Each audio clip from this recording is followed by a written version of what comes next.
Hi, it's Nina. It is day 20 of my Shake It Out Kundalini Yoga Challenge. It's been a while since I've spoken to you. There's been a lot of integrating in the last few weeks of just what subtle and massive shifts are starting to take place as a result of my 20 so far days of straight yoga. I'm halfway through my challenge.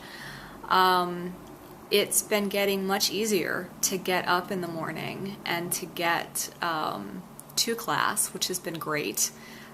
They say it takes 3 weeks or 21 days to start a habit, so tomorrow would be the 21 days to really have that consistently be a part of my day.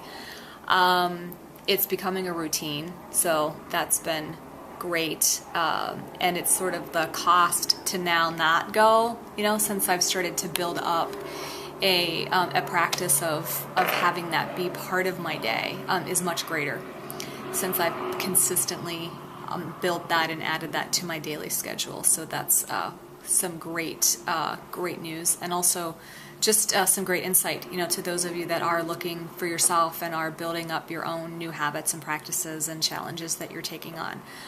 One of the greatest gifts I would say that I've experienced in the last few weeks is the power of community.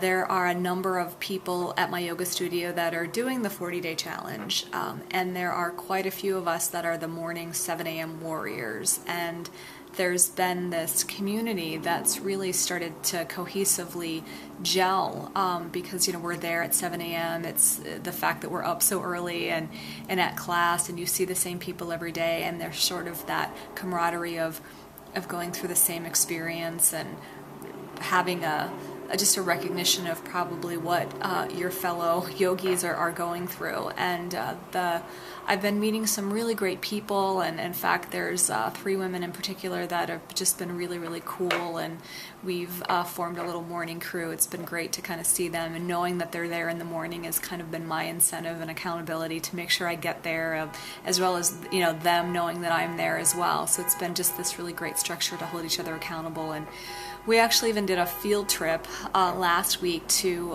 one of the other Kundalini Yoga studios here in LA to go to the class of Guru Singh, who is one of the master teachers of Kundalini Yoga. He's also a musician, and he incorporates a lot of meditation and sound and live music into his class, in addition to the fact that he lectures for almost an hour. So it's lecturing and yoga sets and chanting and music meditation and singing. So it's just this really wonderful incorporation of kind of all of these different things that have your mind move in different ways or unmove in other ways.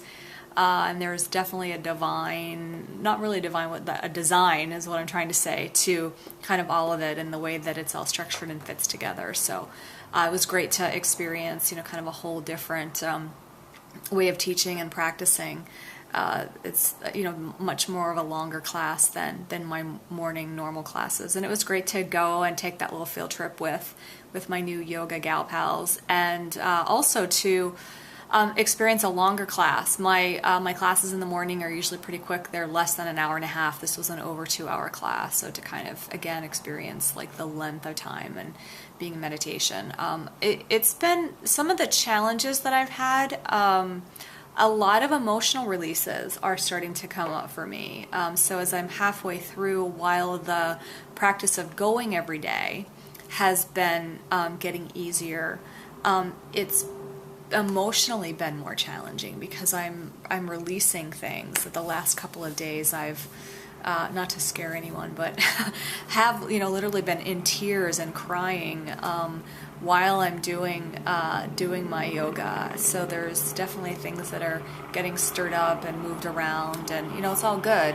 Things to be released, probably things that need to be released. And the thing that I've noticed and observed most of all is to really just allow the feelings and allow the experiences to be there, to allow myself to have them and to not judge them. Our emotions are normal and they pass, and It's also a great way to detox. We detox in many, many ways. One of them being through tears, just kind of releasing any of that old blocks or any old stuck. So things are definitely moving and wanting to release themselves. And also I'm experiencing my feelings and my emotions on such a deeper level, and there's just like a thinning of the veil that I'm noticing, and a rawness that's there, and a vulnerability, and I do have moments, quite honestly, of being a little scared and uncomfortable with it all, but at the same time I know that it's all good, and there's all very fascinating things at work, half of which I'm not really quite sure yet, as I said, I'm only halfway through now, but more to come.